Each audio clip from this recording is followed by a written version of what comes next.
UPPCS PYQs discussion में आपका स्वागत है। हम 2023 का 2023 का ये पेपर है, इसको डिस्कस करेंगे। ठीक है, अब देखिए मैं आपको दो तीन चीजें बताता हूं। इससे पहले इसमें आपको कुछ लर्निंग मिलेगी। पहला कि कौन से क्वेश्चन इजी हैं, दूसरे जो टफ है, तीसरे जो स्किप करने हैं। ये तो आपको पता होगा, इसमें कोई बड़ी बात नहीं है। इजी जो आते हैं, इजी का नेचर पता है कैसे होता है? आपको हिंट नहीं मिलेगा उसमें, कोई हिंट नहीं देगा उसमें एग्जामिनर। ऑलमोस्ट क्लूलेस क्वेश्चन होंगे। आपको या तो बहुत अच्छे से आते हैं या फिर बिल्कुल नहीं आता। सिंपल सा पूछ लिया कि जो कंकरेंट लिस्ट है वो कौन सी अनुसूची में है, तो या तो आपको आता है या नहीं आता। बाय नेचर क्वेश्चन इजी है, आप नहीं करके गए हो तो वो आपकी गलती है। ठीक है, ये इजी क्वेश्चन है, ये इसको टफ कैटेगरी में आएगा नहीं, ये आपकी पढ़ाई के ऊपर डिपेंड करता है। तो आप इन पीवाईक्यू से उसको जज करना। मैं बताऊंगा कि ये आपको आना चाहिए था, नहीं आना चाहिए था। ठीक है, अगला है टफ वाला। इसमें आप एकदम क्लूलेस हो, ये सबके लिए टफ है। लेकिन इसमें अच्छी बात है कि एग्जामिनर आपको हिंट देता है, और हिंट ठीक ठाक देता है कि आप क्वेश्चन निकाल लोगे कम से कम।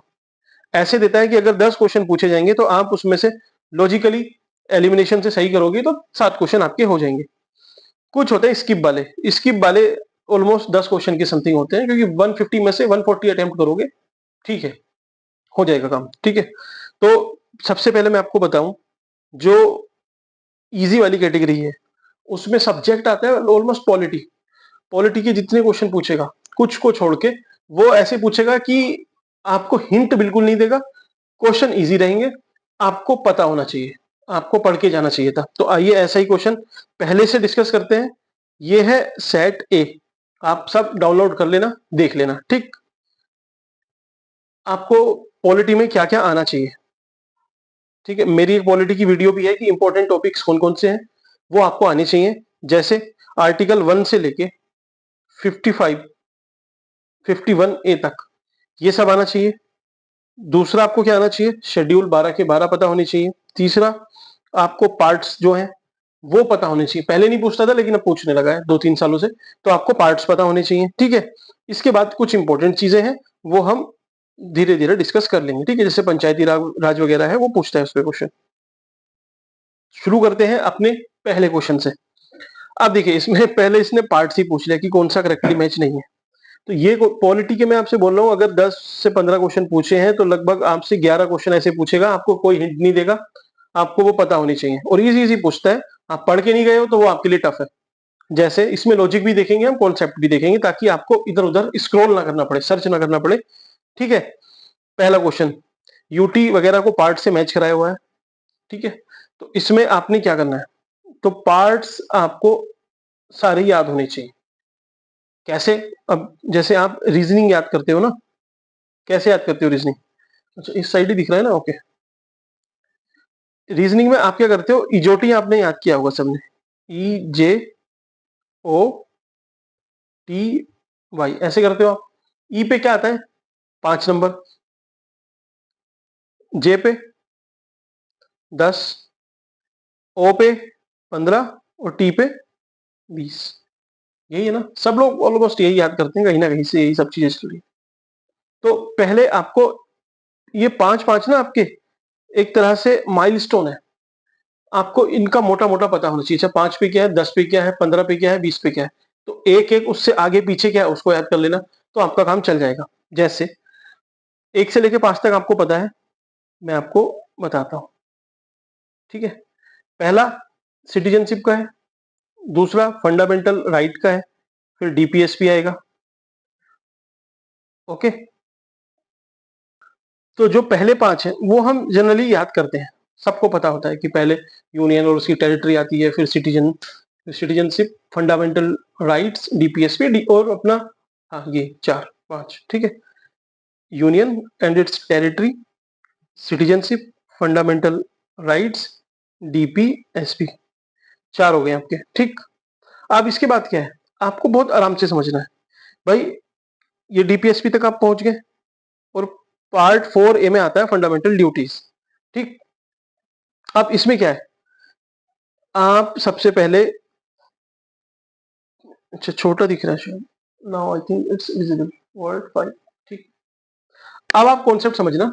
अब आप 5 की तरफ चल रहे हो। पार्ट 5 में यूनियन है, तो यूनियन के बाद कौन आएगा? उसके नीचे स्टेट है, स्टेट आएंगे। स्टेट के नीचे क्या आएगा? तो अकॉर्डिंगली आपने ऐसे देखना है अगले 5 तक। तो 5 है यूनियन, छठा हुआ स्टेट, स्टेट के बाद यूनियन टेरिटरी आती है, ये आपका हो गया 8वां, सॉरी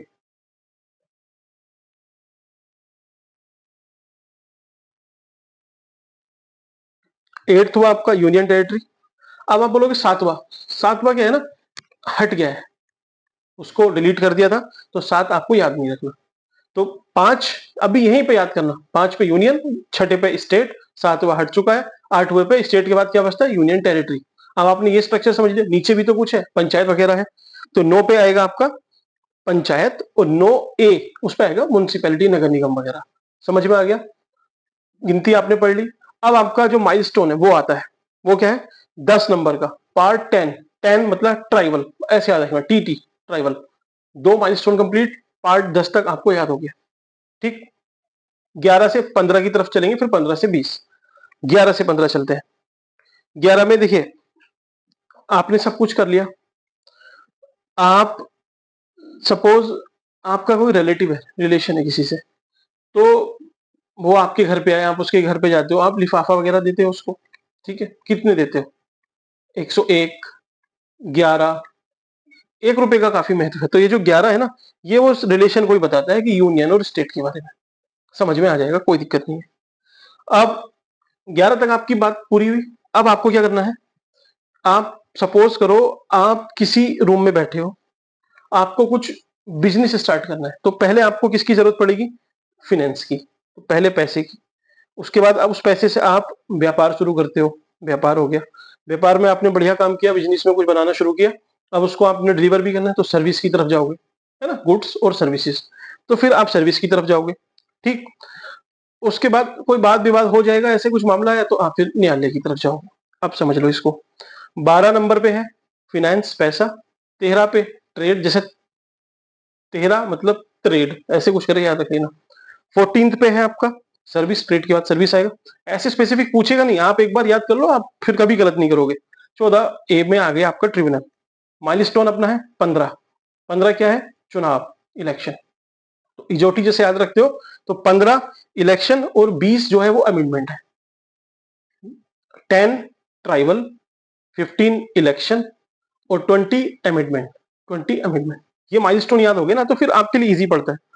अब आपको 20 पता है, तो उससे एक पहले देख लो क्या होगा, कि भाई अमेंडमेंट से पहले हम मिसलीनियस जो भी काम होता है वो सब डाल देते हैं उस ड्राफ्ट में, ताकि वो अमेंडमेंट हो जाए। तो मिसलीनियस आ गया, कोई जरूरी नहीं है। उसके बाद क्या है? ये टेम्पररी, ट्रांजिशनल, स्पेशल प्रोविजन, ये भी इंपॉर्टेंट नहीं है। इन दो को बस आपने सिर्फ देखना है, अदरवाइज याद किनको रखना है? 15 इलेक्शन।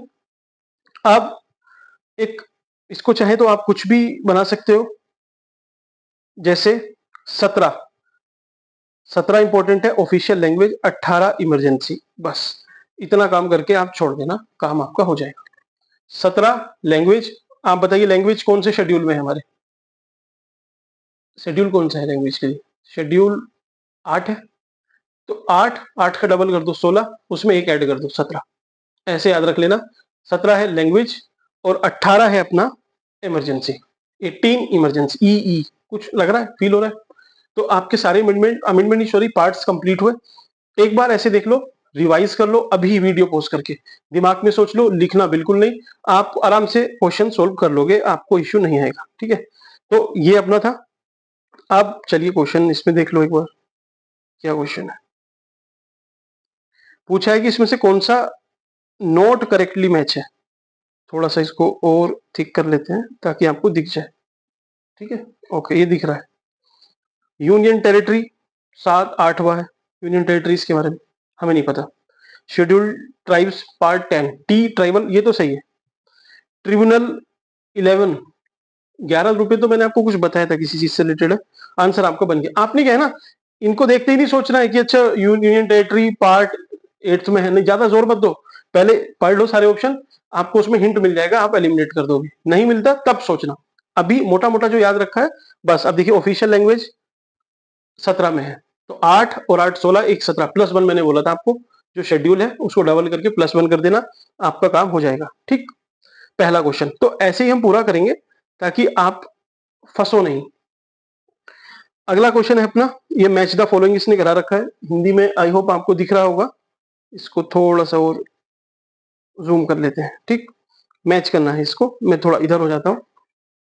अब आपको दिख रहा है? Now I think it's visible. Okay, ठीक। अब पूछा है कि इनको मैच करना है कि आर्टिकल 324 में क्या है, 15 में क्या है, 280 में क्या है, 338 में क्या है। तो मैं आपसे एक्सपेक्ट नहीं कर रहा हूं कि आपको 338 पता हो, इतना लेकिन पता होना चाहिए कि 280 जो है ये फाइनेंस कमीशन है। कहाँ है फाइनेंस कमीशन? 2। सी का 2 कहाँ है? C2। C2 हो गया काम। कुछ सोचना पड़ रहा है? नहीं, ये इजी है वैसे, इसमें कुछ बताना थोड़ी ना। ठीक है, चलिए थर्ड पे आते हैं अपना। Okay, 1 second, third number. इसमें पूछा है क्रोनोलॉजी में आपको घटनाएं बतानी है।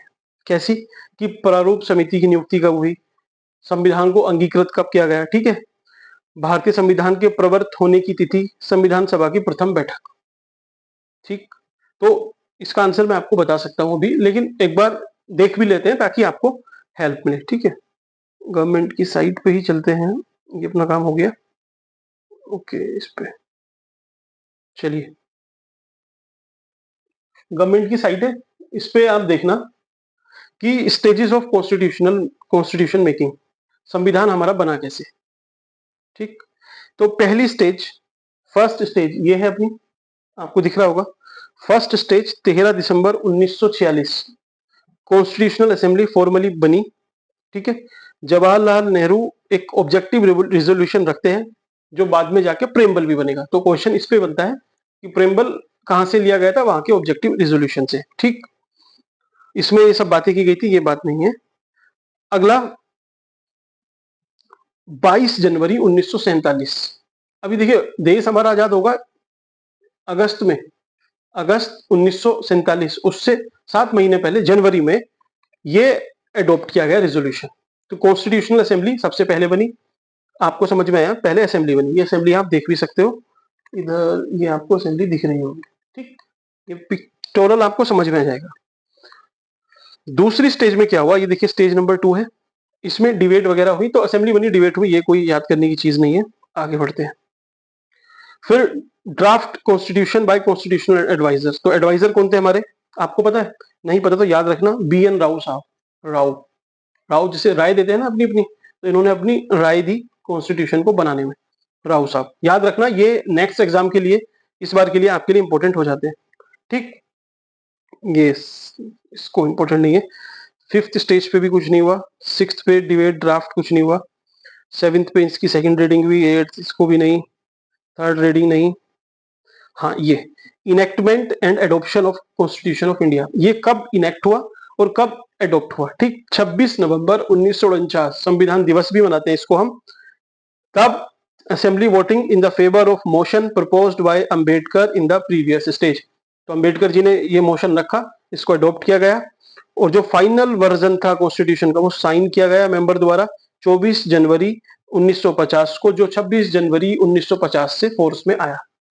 तो हमारे जो प्रेसिडेंट हैं वो शपथ नहीं, सॉरी, रिपब्लिक डे है ना, उसको हम सेलिब्रेट 26 जनवरी इसी वजह से करते हैं, सबको पता है इसमें क्या है, लेकिन बस यही क्रोनोलॉजी इन्होंने पूछी थी। ठीक है, अरेंज कर लेना कि अपॉइंटमेंट ऑफ ड्राफ्टिंग कमेटी, चलिए आपको नहीं पता, कॉन्स्टिट्यूशनल एडॉप्टेड एंड इनेक्टेड, इसको सोच सकते हो, date of commencement of Indian constitution, और कॉन्स्टिट्यूशनल असेंबली फर्स्ट मीट। तो सबसे पहले कॉन्स्टिट्यूशनल असेंबली मीट हुई, तो ए और सी आपका कट गया।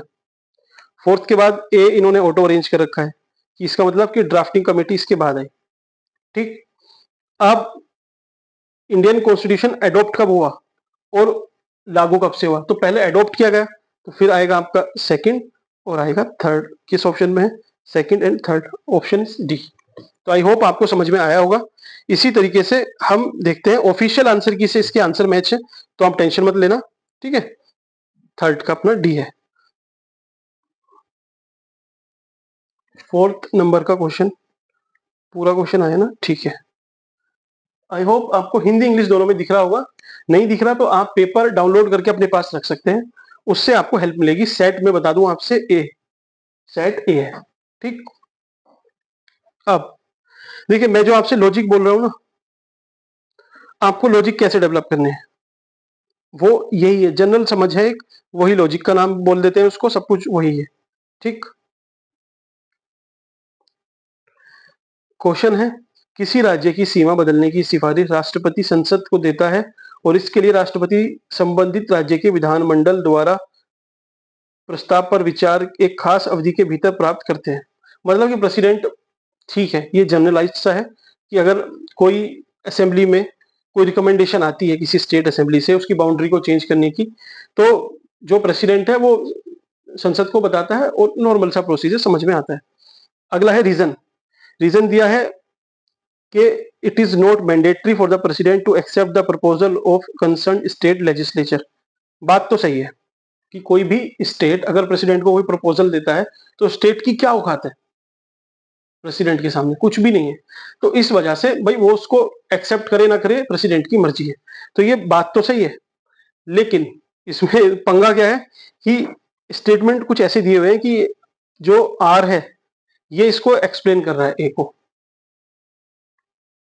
तो ये इसको एक्सप्लेन कैसे कर देगा? मतलब ठीक है दोनों बात सही है, लेकिन एक तरफ कि प्रेसिडेंट अपनी मर्जी से बोल रहा है, दूसरा उसको मैंडेटरी नहीं है तो इस वजह से बोल रहा है। ऐसा नहीं है, प्रॉपर जो तरीका होता है वो स्टेट असेंबली के पास जाता है, वहां से आता है आपके पास प्रेसिडेंट के पास, प्रेसिडेंट पार्लियामेंट में रखते हैं, पार्लियामेंट सिंपल मेजोरिटी से करती है ऑल्टर अंडर आर्टिकल 1, ठीक है। इसके लिए कॉन्स्टिट्यूशनल अमेंडमेंट की जरूरत नहीं होती। जैसे आपने आर्टिकल 370 का नाम सुना है, उसमें हमारे किसी भी संविधान के कहीं संशोधन नहीं हुआ है, कॉन्स्टिट्यूशनल अमेंडमेंट नहीं हुआ है, वो सिंपल जो स्पेशल मेजोरिटी चाहिए थी लेकिन उससे पास हुआ है, रादर की कोई कॉन्स्टिट्यूशनल अमेंडमेंट वो नहीं था, ठीक है, क्योंकि बाउंड्री का ऑल्टर स्पेशल मेजोरिटी से ही था, है ना, स्पेशल से था, स्पेशल सॉरी सिंपल मेजोरिटी से था, सिंपल मेजोरिटी से पास हुआ। फिफ्थ नंबर का देखते हैं, तो आंसर आपको मिला बी। बात दोनों सही है लेकिन वो उस पर कोई लिंक स्टेब्लिश नहीं कर रहा है। 1 सेकेंड, आते हैं अपने फिफ्थ पे। फिफ्थ क्या बोला कि भारत के उपराष्ट्रपति का निर्वाचन जिसे सर्वोच्च न्यायालय द्वारा शून्य घोषित कर दिया गया है के संदर्भ में विचार कीजिए, ठीक। पहला है कि जो उपराष्ट्रपति के रूप में इस प्रकार की घोषणा से पूर्व उसके द्वारा किए गए कार्यविधि मान्य होते हैं। तो आप मुझे बताइए, उपराष्ट्रपति जो राज्यसभा का चेयरमैन भी है, वो कुछ बोलता है, भाई चेयरमैन तो है ही ना राज्यसभा का, तो उस टाइम पे जो भी अमेंडमेंट हुए, जो प्रपोजल हुए, वो ठीक है। अब 6 महीने बाद, साल भर बाद उसका जो इलेक्शन था उसको सरकार या सुप्रीम कोर्ट जो है वो निरस्त कर देता है, तो क्या राज्यसभा की सारी प्रोसीडिंग खराब हो जाएगी? नहीं होगी। तो इस वजह से ये तो सही है। दूसरे को पढ़ते हैं, उपराष्ट्रपति के रूप में इस प्रकार की घोषणा होने के दिन उसके द्वारा किए गए कार्यविधि मान्य नहीं होंगे। इंग्लिश में पढ़ना, the act done by him as vice president on the day of such declaration are not considered valid.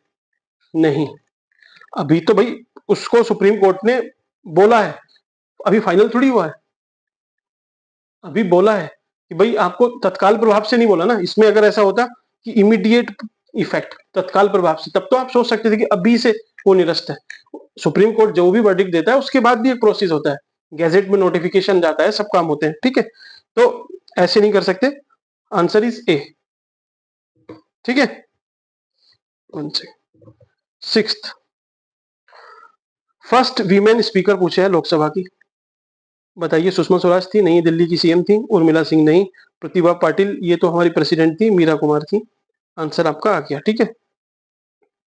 अब आपको 12 के 12 शेड्यूल याद करने हैं। कैसे करने हैं आप खुद सोचो, चलिए मैं पहले आपको याद ही करा देता हूं, फिर आप कंफ्यूज हो जाओगे।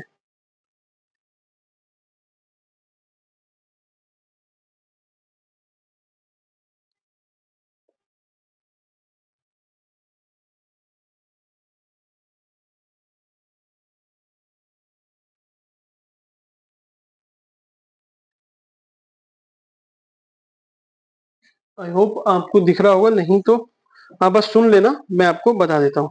पहले शेड्यूल में जो स्टेट और यूनियन टेरिटरीज हैं उनकी लिस्ट दे रखी है कि कौन कौन से स्टेट है, कितने स्टेट है, कितनी यूनियन टेरिटरीज हैं, यूटीज है। तो आप रिलेट कर लोगे, टेंशन नहीं आएगी। पहला। दूसरे में क्या है, देखिए जनरली क्या होता है कि आप पहले नौकरी करते हो, शपथ लेते हो, कहीं काम करते हो, नौकरी करते हो, उसके बाद आपको तनख्वाह मिलती है, सैलरी मिलती है। इसमें उल्टा है, इसमें पहले सैलरी की बात की गई है, फिर ओथ है। तो सेकंड में सेकंड सैलरी याद हो गया, तीसरे में उसके बाद ओथ, 3 तक याद हो गया, इसमें कोई दिक्कत नहीं है। चौथे में है राज्यसभा, बस ये याद करना था, इंपॉर्टेंट जो है राज्यसभा फोर्थ है। फिफ्थ में क्या है, शेड्यूल्ड ट्राइब्स के बारे में डिस्कशन किया गया है, एक्सेप्ट असम, मेघालय, मिजोरम, त्रिपुरा। ठीक है, तो असम, मेघालय, मिजोरम, त्रिपुरा को छोड़ के बाकी सारी ट्राइबल के बारे में शेड्यूल 5 में डिस्कस है। तो भाई इन सब के बारे में कहाँ डिस्कस है, इसके अगले शेड्यूल में, छठे शेड्यूल में असम, मेघालय, मिजोरम, त्रिपुरा की ट्राइबल्स के बारे में। तो 6 हो गए आपके। सात में आपकी लिस्ट आती है, यूनियन, स्टेट, कंकरेंट, याद हो गया।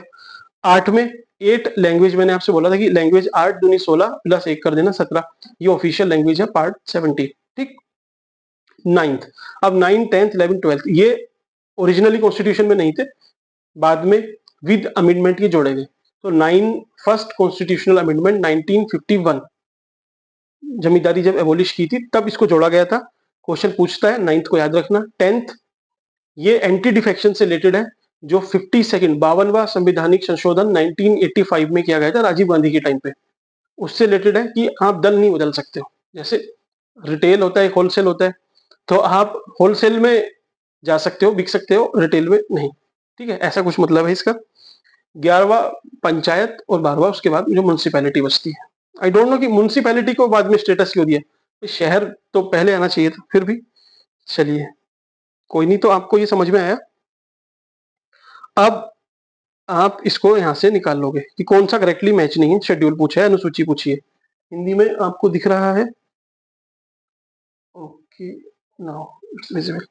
तीसरी अनुसूची शपथ, तो पहली आपको पता है, अच्छा नाम दे रखे हैं। दूसरे में क्या है, दूसरे में सैलरी है और फिर उसके बाद ओथ है। तो तीसरे में ओथ है, ये तो ठीक है, कोई दिक्कत नहीं है। तो ठीक नहीं है ये, इसने इनकरेक्ट पूछा है। My pen is not working, I think, 1 second. तो चलिए मैं आपको बोल देता हूं, अभी अभी हो जाएगा ठीक। 8वीं अनुसूची भाषाएं, 8 दूनी 16 और 1 17, ठीक है क्या, ठीक है। भाषाएं। 9वीं अनुसूची राज्यसभा में स्थानों का आवंटन, नहीं, ये 4th में है। 10वीं अनुसूची दय से 10, दय से दल बदल, हम खत्म, इसका तो कुछ नहीं। 9वीं का याद रखना। शेड्यूल 1 से लेके 51A तक आपको सारे आर्टिकल पता होने चाहिए, पार्ट्स मैंने याद करा दिए हैं। तो ये आपके लिए मस्ट है। इसमें आप फिर अगर पूछा जाएगा आप गलती करके आते हो तो उसमें फिर गुंजाइश नहीं है, वो आपको फेल कराएगा। आपको टफ क्वेश्चन फेल नहीं कराएंगे, आपको इजी क्वेश्चन जरूर फेल कराएंगे, ठीक है, अनलेस कि आप गलती करते हो। सही करके आओगे तो क्यों फेल होगे, ठीक है। अब आता है अपना 8th क्वेश्चन, ठीक है, okay. The constitution of India initially permitted the use of English language for the official purpose of, कि भारतीय संविधान के प्रारंभ में किस अवधि के लिए सभी सरकारी उद्देश्यों हेतु इंग्लिश भाषा के उपयोग के लिए अनुमति प्रदान की गई थी। 5, 10, 15, 20, कितने क्लोज ऑप्शन है। वीडियो पॉज करो और सोचो, अभी आपने पॉज करनी है। तो इस तरीके का क्वेश्चन आपसे एग्जाम में अगर पूछा जाए तो ये जनरली मैं नहीं मानता कि आपको पता होना चाहिए। आपको ये नहीं भी पता तो फिर कोई दिक्कत नहीं, इससे आप डिमोटिवेट मत होना, ठीक है, क्योंकि ये ऐसा क्वेश्चन है जो कितना पढ़ के जाओगे। ऐसे कि रिजर्वेशन का तो चलो पता होता है जनरली, 10 साल का जैसे भी है, कि 15 साल इसमें है, आप कुछ नहीं कर सकते हो। लेकिन मैं आपको एक चीज बताता हूँ, आपको अगर छोड़ना है तो छोड़ देना, स्किप कर देना, कोई दिक्कत नहीं। जिसको अटेम्प्ट करना है वो कैसे करेंगे, ये मैथ्स में ट्रिक भी है, ट्रिक बोल लीजिए, कुछ भी है, फालतू की चीज है वैसे, लेकिन कभी आपको तुक्का मारना ही है, जबरदस्ती मारना है। तो सबसे बड़े वाला, सबसे छोटे वाला, दोनों को एलिमिनेट करो। तो बड़ा है, छोटा है, सबसे बड़ा 20, सबसे छोटा 5, 10 और 15 बचे, इन दोनों में से किसी एक को सेलेक्ट कर लेना। मेरे अकॉर्डिंग आपको ऑप्शन सी पे जाना है, अगर ऐसा कुछ फंसता है तब, ठीक। अभी और देखेंगे आगे, अभी जल्दी से एकदम अपनी राय मत बनाना, और क्वेश्चन पे ट्राई करके देखेंगे, सही लगेगा आपको तभी इसको आगे बढ़ाना, लेकिन हाँ आपको सही लगेगा। चलिए 9th पे आते हैं। इसमें पूछ रहा है the president is a part of parliament, सब पढ़ते हैं, ये नहीं पता तो फिर गलती करके आओगे। अब कोई बिल हाउस में, दोनों हाउस द्वारा पारित है, वो लॉ नहीं बन सकता जब तक प्रेसिडेंट उस पर अपने साइन ना करते। ठीक, तो साइन जरूरी है, आपको पता है, दोनों सदन पास करते हैं, साइन होता है, तब वो कोई भी बिल एक्ट बनता है। बस, तो आपका आंसर दोनों सही है, दोनों सही एक्सप्लेनेशन है, आंसर इज बी। ठीक, अब आते हैं 10th पे। 10th पूछ रहा है कि finance commission has chairman and 6 member. अब देखिए, ये जो होता है ना कि एक मेंबर आपको जनरली ऐसे मिलेंगे, एक या दो, या फिर लगभग 4+1, क्योंकि इससे क्या है ना, 5 लोग हो गए, इसमें क्या हुए, 3 लोग हो गए। कोई फैसला लेना है तो 2 एक साइड होंगे, एक साइड होगा, या तो हाँ हो जाएगी या ना हो जाएगी। तो ऐसा कभी नहीं होगा कि 4 लोग हैं तो 4 में क्या होगा कि दो दो एक साइड पे आ गए तो टाई हो जाएगा मैच। तो मैच इसमें टाई नहीं हो सकता, इसमें हमें डिसीजन लेना ही होता है। इसलिए कुछ ऐसे ही स्टेटमेंट इन्होंने फ्रेम किया है। तो 6+1 बात तो सही है, लेकिन 7 सदस्य होते हैं फिनेंस कमीशन में, नहीं। आपको क्या याद रखना है, आर्टिकल 280 इसके पहले पूछा हुआ है इसी पेपर में। ये अपनी रिपोर्ट नीति आयोग को भेजता है, पता है आपको, टिक लगा के आ जाना, नीति आयोग नहीं है, आंसर डी है। किसे देता है, कमेंट सेक्शन में बताना। तो 11th पे आते हैं अपना। ठीक है, आई होप आपको दिख रहा है, ठीक है, सारे ऑप्शन दिख रहे हैं। ठीक भाई, बात क्या बोल रहा है, पहले चीज हाईलाइट करना है कि सही पूछा है, करेक्ट पूछा है, इनकरेक्ट पूछा है। इसमें सिली मिस्टेक होती है, नहीं करके आनी है। तो पहला स्टेटमेंट है कि उच्चतम न्यायालय, सुप्रीम कोर्ट के पास पावर है कि वो रिट को इशू कर सकता है, जैसे हबीस कॉर्पस, मैंडेमस, प्रोहिबिशन, ये सब। आर्टिकल किसमें है, 32 में। तो अगेन 1 से लेके 51A तक याद होने चाहिए, सही है। बी स्टेटमेंट है, पार्लियामेंट के पास ये शक्ति है, ये अधिकार है कि वो सुप्रीम कोर्ट की जुरिस्डिक्शन को बढ़ा सकती है। ठीक है, empower any court to exercise within its jurisdiction the power given to Supreme Court. ठीक है, तो इसको ताकत है। तो देखिए, पार्लियामेंट को जनरली बहुत ताकत है, वो कुछ भी कर सकती है। हालांकि ब्रिटेन जैसी नहीं है कि वो सब कुछ कर सकती है, एक्सेप्ट कि आदमी को औरत नहीं बना सकती और औरत को आदमी नहीं। अब तो वैसा सिस्टम भी है। तो वहां की जो पार्लियामेंट है बहुत पावरफुल है। इंडिया की भी लगभग, क्योंकि वहीं से इंस्पिरेशन लेके बनी है, वैसी है, लेकिन हाँ थोड़ी सी लिमिटेशन है, लेकिन पावर बहुत है, कुछ भी कर सकती है ऑलमोस्ट। ध्यान रखना, भले ही सुप्रीम कोर्ट उसको बाद में नल एंड वॉइड कर दे, आप एक चीज समझना, पार्लियामेंट कुछ भी कर सकती है, बस सुप्रीम कोर्ट के ईगो को हर्ट नहीं कर सकती, क्योंकि वो चैलेंज हो गई। जैसे एनजेएसी था, इसमें सुप्रीम कोर्ट के ऊपर ही घंटी इन्होंने लटका दी थी पार्लियामेंट ने, इस वजह से इसको इन्होंने नल एंड वॉइड किया। ठीक, तो अगला क्वेश्चन है 12, अटॉर्नी जनरल का सवाल है, पूछा है करेक्ट। ये 2 काम आपने करने हैं। पहला कि किसी भी व्यक्ति को अटॉर्नी जनरल बनाया जा सकता है जो सुप्रीम कोर्ट का जज बनने की जो एलिजिबिलिटी है वो पास करता हो। ठीक है, अब ठीक क्यों है, कॉमन सेंस से सोचो कि भाई अगर कोई हाई कोर्ट की ये रखते वैल्यू कि भाई हाई कोर्ट तक की उसके पास एलिजिबिलिटी होनी चाहिए, तो वो बन गया केंद्र सरकार का एजी। केंद्र सरकार का एजी मतलब केंद्र सरकार का वकील। अब वो वकील जा रहा है सुप्रीम कोर्ट में कोई केस देखने, सुप्रीम कोर्ट के लॉयर वैसी उससे तो ज्यादा ही है ना, तभी सुप्रीम कोर्ट में, तो उससे तो ऐसे ही भगा देंगे, तो क्या फायदा रहेगा। इसी वजह से जो अपेक्स कोर्ट है हमारी, उसकी एलिजिबिलिटी होनी चाहिए। सही है। अगला, attorney general can be removed through the same process as the जज ऑफ सुप्रीम कोर्ट, ऐसा होता है। हम इसके बारे में पढ़ना, अटॉर्नी जनरल शायद आर्टिकल 76 में, 6 में है या 8 में, 6 में शायद, हाँ 6 में। इसमें क्या ना, एजी के बारे में दिया गया है कि राष्ट्रपति के प्रसाद पर्याद, मतलब राष्ट्रपति प्रसाद देता है तभी ये बनता है। तो राष्ट्रपति कभी भी प्रसाद वापस ले भी सकता है, ऐसा कुछ नहीं है कि इसको इसके लिए कुछ प्रोसेस वगैरह। ठीक है, तो ये बी अपना गलत हो जाएगा, answer is A, single only. ठीक है, 13th है, लेजिस्लेटिव काउंसिल के बारे में पूछा गया है और करेक्ट पूछा गया है। ठीक, अब इसके बारे में आप थोड़ा सा समझ लो, अभी समझ लो क्या है। लेजिस्लेटिव असेंबली जो होती है 169 आर्टिकल में दिया गया है। अब जो असेंबली है, विधानसभा जिसको बोलते हैं, जो सभी राज्यों में है हमारे यहाँ, विधानसभा, ये जो परिषद होती है, लेजिस्लेटिव काउंसिल होती है, ये सारे राज्यों में नहीं है, ये कुछ ही राज्यों में है। ठीक है, उन राज्यों के नाम आपने याद करने हैं। मैप दिख रहा है तो आप मैप से कर लेना। ठीक, सही होना है, चलिए सही है। आप याद कर लेना इससे, क्योंकि अगला क्वेश्चन हो सकता है यहां से पूछ ले। तो 2 राज्य है, यूपी बिहार, साथ में याद करना एकदम पेयर से, 2 हो गए। महाराष्ट्र और कर्नाटका बाउंड्री शेयर करते हैं, 2 ये हो गए। 4, आंध्र प्रदेश तेलंगाना पहले एक ही थे, अब 2 हो गए। 6, पहले जे.एंड.के था लेकिन वो तो खत्म कर दिया है आर्टिकल 370 के साथ। ठीक, तो अभी 6 है एट प्रेजेंट लेजिस्लेटिव काउंसिल। बनती कैसे है एक बार इसके बारे में आपको बताऊं। विधानसभा जैसे यूपी का है, यूपी में तो है, एग्जांपल लेते हैं उड़ीसा का, उड़ीसा में नहीं है, हाँ एक एमपी में भी नहीं है, बाकी किसी स्टेट में नहीं है।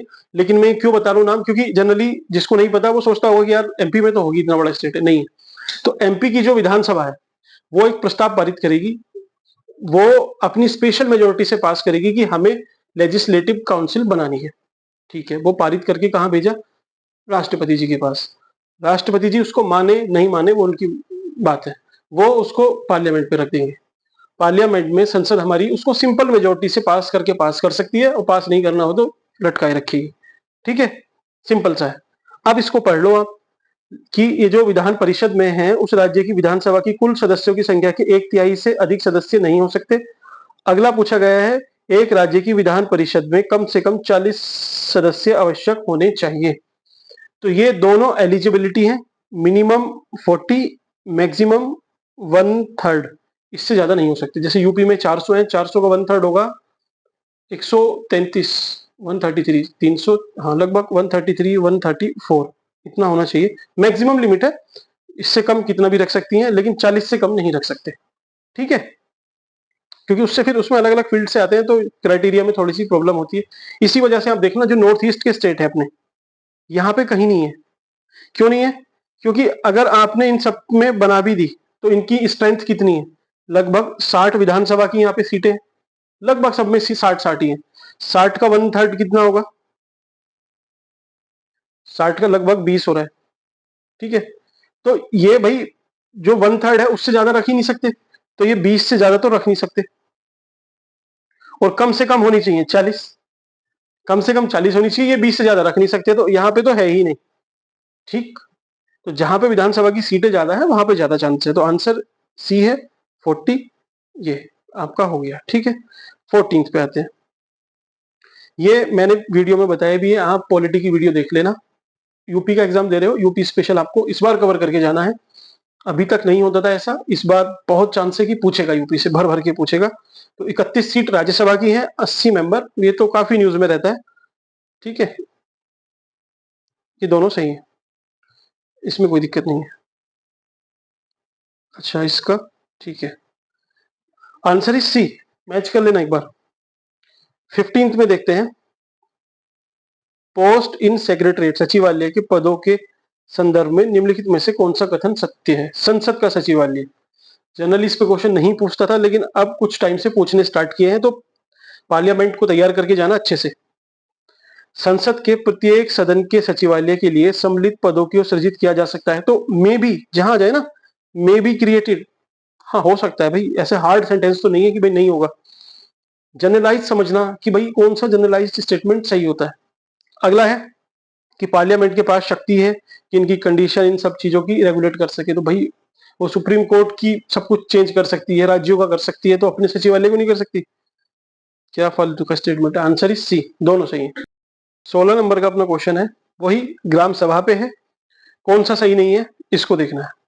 चलो, इसके कार्य और शक्ति ग्राम स्तर पर उसी प्रकार है जैसे कि राज्य state legislature has the state level, मतलब जैसे स्टेट लेजिस्लेचर के, अब इंग्लिश में थोड़ा सा पढ़ने में इशू था, हिंदी में सॉरी, तो मैंने इसको इंग्लिश में पढ़ लिया, माइंड नहीं करना। ठीक है, तो ए अपना है कि जैसे स्टेट लेजिस्लेचर की पावर है ऐसी ही फंक्शन पावर इसके यहाँ पे है, लोकल लेवल पे। ठीक है, हो सकता है नहीं भी हो सकता, डाउट में रहना, कोई दिक्कत नहीं है, आपको नहीं पता आप इसमें बस डाउट में रहना कि मुझे नहीं पता। पहले चारों पढ़ तो लो। Its power are determined by central government, केंद्र सरकार इसकी पावर डिटरमाइन करेगी। सोचो, it is a village assembly consisting of all the registered voter in the area of panchayat, ये सही है, जितने भी वोटर होते हैं वो सब ग्राम सभा में इंक्लूड किए जाते हैं। ग्राम सभा यही फिर सरपंच का चुनाव करती है। ठीक है, पॉलिटी की वीडियो मेरी थी, आप उसमें देख सकते हो, कॉम्प्रिहेंसिवली उसमें डिस्कस किया गया था। तो इसमें से कौन सा ओड वन आउट लग रहा है आपको? चलिए मैं बताऊं आपको, हिंट देता हूं। यूपी का अपना खुद का एक पंचायती राज का एक्ट है, तो ऐसे ही सब स्टेट का होगा, तो पावर स्टेट के पास होगी, सेंटर क्यों देगा? तो सेंट्रल गवर्नमेंट वाला अपना गलत है, आंसर इज बी।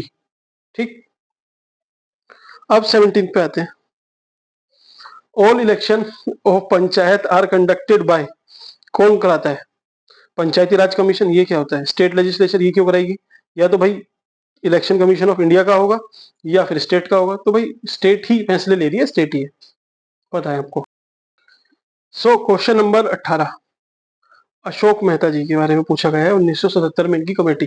तो पंचायती राज आपने तैयार करना है। यूपी का अगर आपने स्पेशल देखना है तो यूपी की एक वीडियो है, आप उसको देख सकते हैं, उसमें पंचायती राज, नगर पालिका, ये सब सब कुछ डिस्कस है। छोटी सी वीडियो है, शायद 1 घंटे की होगी, पूरा पॉलिटी आपका कवर हो जाएगा। तो 3 कमेटी थी, बलवंत राय मेहता, बलवंत राय मेहता थे नहीं, बलवंत राय मेहता थे शायद, फिर अशोक मेहता, फिर लास्ट में एक बनती है LM सिंघवी, लक्ष्मी मनु सिंघवी। अभी उनके बेटे हैं शायद अभिषेक मनु सिंघवी। तो ये 3 कमेटी मोटी मोटी याद रखना, पहले ये आएगी, फिर ये 1950 57 में आएगी, ये 1977 में, ये 1985 के अराउंड आएगी। ठीक है, तो इन्होंने बोला, बलवंत राय साहब ने, कि 3 स्तर पे होनी चाहिए। अशोक मेहता साहब ने बोला कि भाई 2 स्तर होने चाहिए। ये जो बीच वाला था ना, पहले था विलेज, फिर था ब्लॉक, फिर था डिस्ट्रिक्ट। विलेज में आपको पता है कौन है? वीडियो साहब, ग्राम विकास अधिकारी, विलेज डेवलपमेंट ऑफिसर। इस बी में वीडियो साहब होते हैं कौन से वाले? जो ब्लॉक में रहते हैं, ये पीसीएस अफसर हैं अपने, ब्लॉक डेवलपमेंट ऑफिसर। यहाँ पे डीएम साहब है। ठीक, तो एक एक पॉलिटिशियन हुआ, यहाँ पे एक एक ब्यूरोक्रेट हुआ, ये काम हुए। अब जो अशोक मेहता साहब आएंगे, इन्होंने बोला कि जो बीच वाला था, ब्लॉक वाला, खत्म कर दो इसको, बस 2 टीयर रहने दो, गांव का और डिस्ट्रिक्ट का। आ जाओ, इन्होंने क्या पूछा है। लक्ष्मी मनु सिंघवी, ये जो लास्ट वाली कमेटी थी, ये कॉन्स्टिट्यूशनलाइजेशन ऑफ पंचायत को बोलेंगे कि भाई इसको संवैधानिक दर्जा दे देना चाहिए। पूछ सकता है, इसलिए मैंने बता दिया। तो पहला पूछ रहा है कि पंचायती राज के 3 स्तरीय व्यवस्था के स्थान पर द्विस्तरीय व्यवस्था होनी चाहिए, 3 की जगह 2 होनी चाहिए, ये मेहता साहब ने बोला, बात सही है। अगला इन्होंने बोला कि ब्लॉक को हमें कंसिडर करना चाहिए पहली यूनिट, इन्होंने तो ब्लॉक के लिए मना ही किया था लगभग। दूसरा गलत है, आंसर ही से। ठीक, आते हैं 19th पे। रेजिग्नेशन देना है, लेटर बाय द जज of Supreme Court is address to, किसको देगा? जो शपथ दिलाएगा उसको देगा। याद रखना, नहीं याद रखना, प्रेसिडेंट दिखे, आता नहीं हो कुछ भी दिमाग में, प्रेसिडेंट मार देना। प्राइम मिनिस्टर को क्यों देगा? जज को, थोड़ा सा सुप्रीम कोर्ट के सीनियर मोस्ट जज को नहीं देना होगा तो चीफ जस्टिस ऑफ इंडिया को देगा या प्रेसिडेंट को। तो आंसर प्रेसिडेंट है, ऐसे सोच के चलना है। ठीक है, अब आते हैं 20 पे। Which of the following is not a part of article 20 of the constitution of India? ठीक है, तो पहला है प्रोहिबिशन अगेंस्ट सेल्फ इंक्रिमिनेशन। बात कुछ ऐसी है कि आप स्वयं के विरुद्ध क्या गवाही दे सकते हो? नहीं।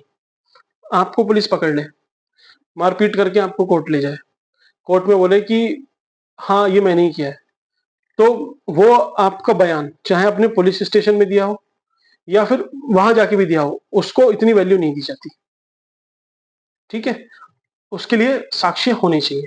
सिर्फ इसलिए नहीं आपको जेल भेज दिया जाएगा कि आपने मान लिया है। भाई आपको कोई पीट पाट के मनवा देगा तो ऐसे कैसे हो जाएगा? नहीं, ऐसे नहीं होता। अगला है दोहरे दंड की धारा, डबल जियोपार्डी क्लॉज। ये क्या है कि आप किसी को एक ही क्राइम के लिए 2 बार सजा नहीं दे सकते हो। कैसे? सपोज आपने पिक्चर में सुना होगा कि फांसी का जो फंदा होता है, वो अगर एक बार टूट जाए, आपको फांसी देनी है, वो टूट जाए तो दोबारा फांसी नहीं हो सकती। तो वो क्यों होगा ऐसा? तो यही उससे बात निकल के आई है कि आप 2 बार सजा नहीं दे सकते हो। आपने एक बार सजा दी, उसकी फांसी दी सजा, आपने टांग दिया, आपका काम हो गया, लेकिन वो फंदा ही टूट गया। तो एक बार तो सजा मिल गई, अब दूसरी बार उसको चढ़ा रहे हो तो आप डबल उसको सजा दे रहे हो। तो ऐसा होगा नहीं, वैसे वहीं पकड़ के दोबारा चढ़ा देंगे, उसको मार देंगे, कोई दिक्कत नहीं है। तो फिर भी आइडियली ऐसा होता है। आइडियली और प्रैक्टिकली में बहुत इशू है। आप कितने पढ़े लिखे हो, किसी कांस्टेबल को जाके आप कुछ बोलना कि सेक्शन 154 में मुझे आपके खिलाफ एफआईआर करनी है, भाई पढ़ के 4 लगाएगा, बोलोगे यार रहने दो। ठीक है, प्रैक्टिकली कुछ और है, जो कॉन्स्टिट्यूशन में है वो भी है, ठीक है, लेकिन आप सब लोग देखिए, कोई गांव से है, कोई शहर से है, कुछ हाई क्लास से है, तो जो हाई क्लास वाले हैं वो तो डेली इन सब चीजों को एनकाउंटर नहीं करते, मिडिल क्लास वाले भी जनरली अपने उसमें रखते हैं। जो बेचारे नॉर्मल लोग हैं उनके साथ बहुत कुछ होता है, कभी रिक्शा वाले से पूछना, किसी जो फल की सब्जी की रेडी लगाता है उनसे पूछना कैसा व्यवहार होता है उनके साथ, ठीक है। एक्स पोस्ट फैक्टो कार्योत्तर विधि, इसमें क्या है ना, आप अभी सपोज कोई चीज चल रही है, आपने किसी को थप्पड़ मारा, थप्पड़ मारने पे 1 साल की सजा है, ठीक। कल को या 2 साल बाद कुछ ऐसा विधेयक लिया है सरकार की भाई उसको 1 साल की नहीं 4 साल की सजा है, तो अब आप ऐसे नहीं कर सकते हो कि अच्छा उसने थप्पड़ मारा था, वो 1 साल की काट ली उसने सजा, तो अब उसको 3 साल और लटकाओ जरा, तब जाके उसकी सजा पूरी होगी। तो एस एक्स पोस्ट फैक्टो कि हम जो सजा देते हैं वो पिछले जो रेट्रोस्पेक्टिव होता है उससे लागू नहीं होती, जो अब बिल बना है आज की डेट में, आज जो जिसने क्राइम किया उसके तहत उसको सजा होगी। निर्भया के केस में क्या था, उस टाइम पे ऐसा कुछ एक्ट ही नहीं था, संशोधन किया गया, उसके लिए थोड़े वो जो क्रिटिसिज्म होते हैं वो सही भी है, ठीक। तो आई होप आपको समझ में आया होगा। अब इसने पूछा है कि 1 सेकेंड, कौन सा पार्ट नहीं है आर्टिकल 20 का, तो प्रोहिबिशन अगेंस्ट टॉर्चर, यातना के विरुद्ध निषेध, ये आर्टिकल 20 का पार्ट नहीं है, ठीक है, ये आपका आर्टिकल 22 में आ जाएगा। 21 में पूछ रहा है which of the following provision is a part of both DPSP और फंडामेंटल ड्यूटी के दोनों कौन सा ऐसा प्रोविजन है जो दोनों का पार्ट है। तो एजुकेशन टू चिल्ड्रन, पता नहीं, हो सकता है। Participation of worker in the management of industry, UCC, ये तो पता है आर्टिकल 44 में है। इस पे आपको कंफ्यूजन होगा, नहीं ये भी है 43 में है। इसमें एजुकेशन की तो बात की गई है, लेकिन जो वीकर सेक्शन है उनके लिए है डीपीएसपी में। एनवायरमेंट की बात 48 आर्टिकल 48 ए में है, ठीक है, डीपीएसपी के, और आर्टिकल 21 में है फंडामेंटल राइट के। तो आंसर आपको समझ में आ गया, आंसर इज बी।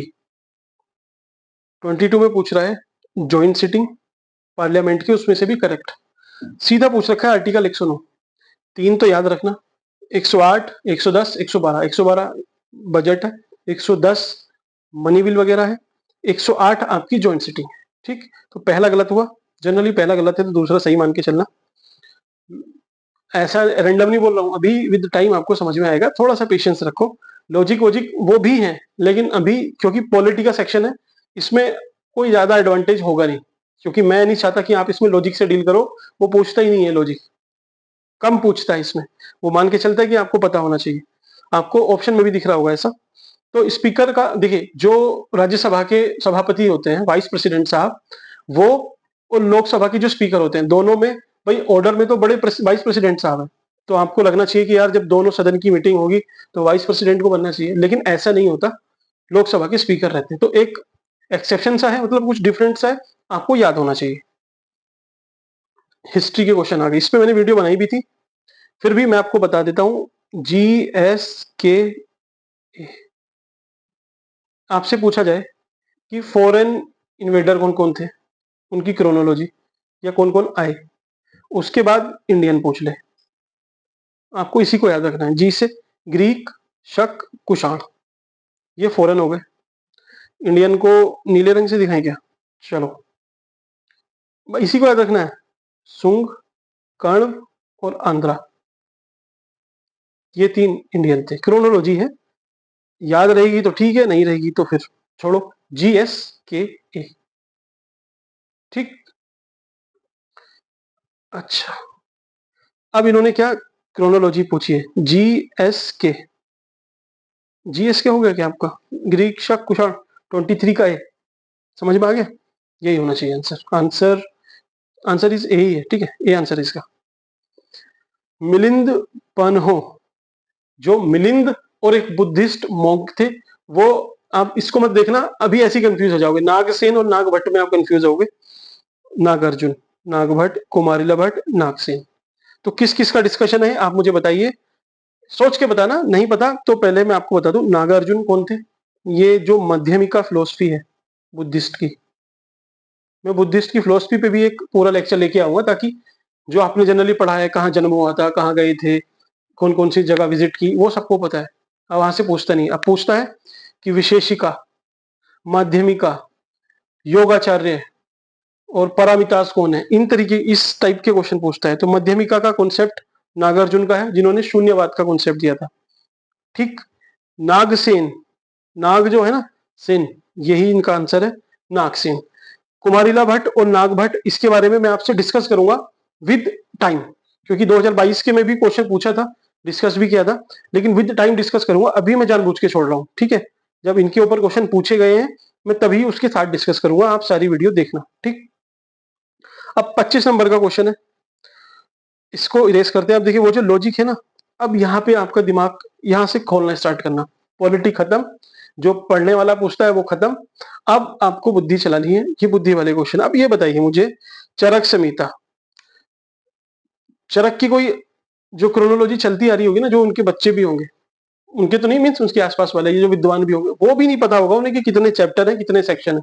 आज के कॉन्स्टिट्यूशन में ही हमारे इंडियंस में मैं बोल रहा हूँ 90% लोगों को नहीं पता होगा कितने अमेंडमेंट है, कितने चैप्टर है। हम तो पढ़ते हैं सब लोग, आप लोग नहीं पता है, तो चरक के बारे में कैसे पता होगा, वो भी इसकी सेक्शन और चैप्टर। तो यहाँ पे टफ क्वेश्चन है, ये टफ है, नहीं पता है कोई बात नहीं, लॉजिक लगाना है, उसने हिंट दिया होगा आपको, ठीक है।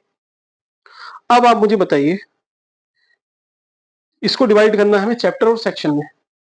तो मैं आपसे बोलूं, किसी बुक को अगर पूछना चाह रहा हूं मैं आपसे, तो ये 60 चैप्टर है और 8 सेक्शन में डिवाइड किया है।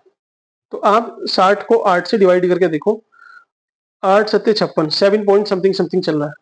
तो ऐसे उसने डाले होंगे क्या? नहीं, मजा नहीं आया भाई इसमें। ऐसी 80 चैप्टर 7 सेक्शन में, 80 को 7 से डिवाइड करके देखो जरा एक बार, 14 से 84 या फिर 13, तो 13.7 समथिंग समथिंग समथिंग। कुछ लग रहा है लॉजिकल? नहीं। आंसर आपका ए या बी, इनमें से होना चाहिए कि 100 चैप्टर को 5 सेक्शन में उसने डिवाइड कर दिया, 20-20 के। बिल्कुल सही है, हो सकता है। तो इस पे आपने डाउट करना है, और डाउट करना है 25 पे, ठीक। 100 चैप्टर 5 सेक्शन, किसी को इन दोनों में से किसी पे भी टिक मार दो, सही है, आप सही लॉजिक पे पहुंच रहे हो, कोई दिक्कत नहीं है, आपको एडवांटेज देगा ये। लेकिन आपको और सोचना है, तो आप खुद थोड़ा सोचो कि 100 को 5 में डिवाइड करना, ये तो सिंपल हो गया, थोड़ा सा तो कॉम्प्लेक्स किया होगा। जैसे 120 को 8 में डिवाइड कर दिया, तो 15 अट्ठे 120, लगभग ऐसे बनेगा, ठीक है। आप अगर 100 भी मारते हो ना, तो आप गलत नहीं हो, आपने सही सोचा है, टेंशन मत लेना, ठीक है। ये फिर से हैंग हो गए क्या? ओके, नो, 26 पे आते हैं। भागा दोहा, ये वैदिक एडमिनिस्ट्रेशन से पूछा है कि भागा दोहा किसको बोलते थे। भागा दोहा वैदिक एडमिनिस्ट्रेशन से। तो भागा मीन्स कुछ भाग है, पार्ट है किसी चीज का, ठीक है। तो पार्ट्स के बारे में पूछा है, तो मैसेंजर पार्ट, ये तो कुछ नहीं लग रहा। समाचार पहुंचाने वाला, भाग से रिलेटेड है, नहीं। जंगलों का प्रधान अधिकारी, तो चीफ होना चाहिए ना कोई। भाग दोहा ये समझ में नहीं आ रहा। Chief officer of the gambling department, जुआ विभाग का, जुआ उधर चलता था क्या? चलता भी होगा, तो कुछ ऑकवर्ड सा लग रहा है। राजस्व जमा करने वाला, फॉरेस्ट, ये एक वायबल सा ऑप्शन लग रहा है कि उस टाइम पे वैदिक एडमिनिस्ट्रेशन पे क्या है। भाई पहले ये सब इतनी सारी चीजें थोड़ी होंगी, ना तो कोई बड़ा एम्पायर था, फ्रेगमेंटेड पॉलिटी थी, कोई बड़ा एम्पायर नहीं था ना। मगध एम्पायर तो बाद में बनेगा, तो मगध वाले शायद शुरू करें कि हाँ भाई ये हमारा राजा है, ये एडमिनिस्ट्रेशन है हमारा, और ऐसे ऐसे में मैनेज करना है, ठीक है, कि ये इसका डिपार्टमेंट है, ये फॉरेस्ट का डिपार्टमेंट है इसका। पहले तो सब गाय थी, या फिर छोटे मोटे उसका टैक्स चलता था, बलि थी, ये सब था, तो रेवेन्यू से रिलेटेड था। और जनरली वैदिक में पूछता भी है, तो इसी में पूछता है कि बलि क्या था, वो एक टैक्स था। रेवेन्यू वाला पार्ट ज्यादा पूछता है, विद टाइम आपको समझ में आ जाएगा। Question number 27। अब ये सब क्वेश्चन आपको ऑप्शन से ही निकालने होंगे, ठीक है। ये ना तो उतना टफ है और इजी भी नहीं है ना। 1 second, okay, it's working. Tough भी नहीं है, इजी भी नहीं है, अननोन सा क्वेश्चन है, 50-50 का क्वेश्चन है। कुछ पढ़ाई से निकलेगा, कुछ समझ से निकलेगा। कैसे? नेवासा नहीं पता, इसामपुर का नहीं नाम सुना, डिडवाना, और ये केप्स हैं कुछ। तो केप्स में आप लॉजिक लगा सकते हो कि सदर्न इंडिया में होंगी जनरली ये, ठीक है। डिडवाना आपने शायद राजस्थान में नाम सुना होगा, Didwana, Kuchaman city, salt lake से यहाँ पे, तो आपने ऐसे नहीं निकालना, आपने कैसे करना है, ये देखिए ए का 3 इसमें है, ए का 3 इसमें है, इसमें ए का 4 दे रखा है, तो ये तो जनरली नहीं होना चाहिए। ठीक, अब ए का 3 सब में है तो ए का इससे मैच कर दो, नेवासा महाराष्ट्र। ठीक, अब आपने देखना है कि अच्छा डिडवाना राजस्थान, सी का 1 किस में, सी का 1 है ए में, तो आंसर इज ए, 27 का आंसर है ए। ठीक, 28 पे आते हैं। Eastern boundaries of Harappan culture indicated by which of the following. ठीक है, तो सदर्न बाउंड्री थी मांडा, आलमगीरपुर जो मेरठ जिसको हम बोलते हैं यूपी में, वो इसकी ईस्टर्न बाउंड्री थी। ठीक है, अब आते हैं पुराना के संबंध में क्या सही है, पुराण क्या थे इसके बारे में आपको कथन पे विचार करना है। ठीक, पूछा है कि information about the Mauryan dynasties found in the Vishnu Purana, Maurya के बारे में विष्णु पुराण में डिस्कस किया गया है, पता नहीं। Vayu Purana throw lights on the Gupta governance system, नहीं पता। अब आपको जनरलाइज्ड होके सोचना है कि अच्छा विष्णु पुराण से मौर्य वंश की जानकारी मिलती है, तो जानकारी क्या जानकारी मिलती है, कुछ भी, एक हल्का सा भी एक पॉइंट लिखा होगा ना, आधा पॉइंट भी, तो वो भी जानकारी कंसीडर की जाएगी। इसलिए एग्जामिनर बचेगा, या तो इसको बिल्कुल एक्सट्रीम रखेगा कि भाई वहां पे घोड़े के साक्ष्य मिले थे, या फिर जो अमेरिकन थे उनके साक्ष्य मिले थे, तो आप समझ जाओगे कि बिल्कुल गलत है, या फिर बिल्कुल सही रखेगा, या फिर रखेगा एक बीच में रखेगा जनरलाइज सा कि भाई सही भी है, मतलब गलत तो नहीं दिख रहा, आपको फीलिंग आएगी कि यार गलत इससे ऐसा इसमें कुछ लग नहीं रहा, तो ए भी सही है। और विष्णु पुराण गुप्त वंश के शासन व्यवस्था प्रकाश डालता है, प्रकाश कितना डालता है, कम डालता है, ज्यादा डालता है, कैसे बताता है, उस पर मैटर नहीं है, एक लाइट डालता है, प्रकाश डालता है, छोटी मोटी बात कुछ लिखी होगी तो करेक्ट हो जाएगी। आंसर इस सी, दोनों सही है। ठीक है, 29 का सी है, दोनों सही है। चलिए 30 पे आते हैं। स्कूल ऑफ थॉट्स, ये आपने याद करने हैं, इनको रट लेना, 6 स्कूल है, कौन किसके प्रोपाउंडर है, किसने इसको प्रतिपादित किया है उसका ध्यान रखना, प्रचारक जिसको बोलते हैं। तो विशेषिका के पतंजलि, ये तो बाबा रामदेव, और रामदेव से पहले कौन थे समझ लेना, बस बाबा रामदेव से रिलेट कर लेना कौन है, योगा से रिलेटेड। ठीक है, मीमांसा के कणाद थे, कणाद ने बोला था कण में बसता है, एटम में। ठीक है, मीमांस के ये नहीं थे, ये कणाद फिलोसफी के थे। कणाद नहीं, उसको क्या बोलते हैं, विशेषिका, विशेषिका बोलते हैं, विशेष किसी विशेष तत्व से बनी है, वो तत्व क्या है, एटम है, एटम मीन्स कण है, कण किसने दिया, कणाद ने। ठीक, न्याय के गौतम है, हाँ बिल्कुल सही है, ऐसे समझ लेना कि गौतम बुद्ध न्याय के देवता है। ठीक, उत्तरी मीमांसा के कपिल, नहीं, ये आपके कपिल के एस, ये समाख्या के होंगे, समख्या जिसको बोलते हैं, जो बोलता है ना कि पुरुष और प्रकृति से मिलकर बनी है सृष्टि, ये उसके हैं। ठीक, आता है कैप्टन हॉकिंस के लिए, 31 नंबर का क्वेश्चन है, सही पूछा है इसने। ठीक है, कौन सा इसमें से सही है, तो आप सोच के बताना एक बार कि ये इंडिया 1611 में आया as a envoy of James one, नहीं पता। इसको टर्किश लैंग्वेज बहुत अच्छी आती थी, टर्किश लैंग्वेज। अब ये ऐसा क्वेश्चन है ना, या तो आपको पता है या नहीं पता, तो अगर आपने याद किया है मॉडर्न हिस्ट्री का तो सही मारना, नहीं किया तो आप इसको स्किप कर सकते हो। ठीक, मेरा जो इस पे टेक रहेगा वो एटलीस्ट ये तो रहेगा कि उसने एक तो ये फैक्ट दिया है 1611, एक जेम्स वन का नाम दिया है, तो जेम्स टू भी हो सकता है, कुछ और भी हो सकता है, वी डोंट नो। तो इसके गलत होने के चांस ज्यादा होते हैं, लेकिन इसको टर्किश लैंग्वेज आती थी, इसके बारे में पता होना अलग बात है, लेकिन इसको बहुत अच्छा ज्ञाता था। तो ये जो एडजेक्टिव लगा दिया ना इन्होंने कि जैसे जहां भी एल वाई लग जाएगा तो वो क्या है ना, किसी चीज को एक्सेजरेट कर देगा, एल वाई मतलब उसकी विशेषता ज्यादा बता रहा है, तो बहुत अच्छा बोल देता कि इसको तुर्की भाषा का ज्ञान था। अब कितना अच्छा था ये किसे पता, ना आपको पता ना हमको पता, बहुत अच्छा था। ये बात को थोड़ा बढ़ा चढ़ा के बोल रहा है, तो हो सकता है ये बिल्कुल डम्ब हो, इसे कुछ ना पता हो, तो ये भी गलत है। ए भी गलत होना चाहिए मेरे हिसाब से, और बी भी गलत होना चाहिए, आंसर इसका डी होना चाहिए। ठीक, 32 पूछा है खरीदादार। अब देखिए जो इंग्लिश मीडियम के हैं वो हिंदी में जरूर पढ़ना, जो हिंदी वाले हैं वो इंग्लिश में जरूर पढ़ना। ये कौन था खरीदादार, तो फरमानों को भेजने वाला अधिकारी था, परगना का प्रमुख अफसर था, शाही महल का प्रधान संरक्षक था, या अधिकारों जो हिसाब किताब में प्रवीण होता था, ये था। खरीदादार, तो खरीदा से एक खातेदार का पता चल रहा है, लेकिन आप ऐसा सोच रहे हो तो सोच सही रहे हो, लेकिन आंसर ये नहीं है। ये मैं आपको, देखिए ये मैं क्यों बता रहा हूं आपको, जनरली जो हम सोचते हैं वो आपको मैंने मैच करा दिया और फिर बताया कि ये सही है या गलत है, तो इससे आपकी जो जनरलाइज्ड समझ है कि हाँ भाई लगभग ऐसा होना चाहिए था, वो थोड़ी सी निकल के आएगी। मैंने जो आपसे बोल रहा था कि 10 में से आप 7 क्वेश्चन सही करोगे, तो 3 तो गलत कर रहे थे ना, उसमें से एक क्वेश्चन ये होगा ऐसा, उस समझ से आप करोगे तो। ठीक है, तो इसमें आता है ठीक है, नहीं आता तो कुछ ज्यादा दिमाग मत लगा देना, सीधा क्वेश्चन है, छोड़ के आ जाना।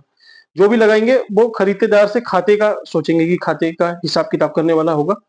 सोच सही रहे हो, लेकिन जनरलाइज्ड थिंकिंग में थोड़ा सा जो एक्सेप्शन है वो इस तरीके का क्वेश्चन है। इसको मैं मारपीट के अभी भी सही कर सकता हूं, लेकिन उससे आप एक्चुअल एग्जाम में ऐसा नहीं सोच पाओगे, ये मुझे बहुत अच्छे से पता है। ठीक है, 33 पे चलते हैं। 33 पे 33। तो भाई इसमें हमें नहीं पता है कौन है, सिकंदर बिकंदर ये सब कुछ नहीं पता। सीधे ऑप्शन में हो, मैच द फॉलोइंग है, टफ क्वेश्चन है ये। कहाँ किसको पता होगा कि रियाज उर सलेतान उर इंशाप इंसा, ये किसे पता है? किसी को नहीं पता है। ठीक है, जो टॉप भी करेगा ना, इस बार भी टॉप किया होगा इस एग्जाम में भी, उसको भी नहीं पता है, पूछ लेना उससे जाके। तो इनको क्रोनोलॉजी में मैच कराया, तो आपने बस ऑप्शन से देख के निकालना है।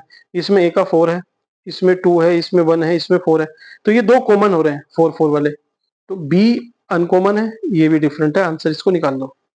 ठीक, क्वेश्चन 33 है, आप एक बार देख लेना। ठीक, अब ए का 4, ए का 4 तो मैच हो गया, बी का 2 इसमें भी है, बी का 2 डी में भी है, बी का सेकंड ऑटो अरेंज हो गया। अब जो सी है, इसको इधर से देखना, हिंदी में आपको दिख रहा है क्या? 1 सेकेंड,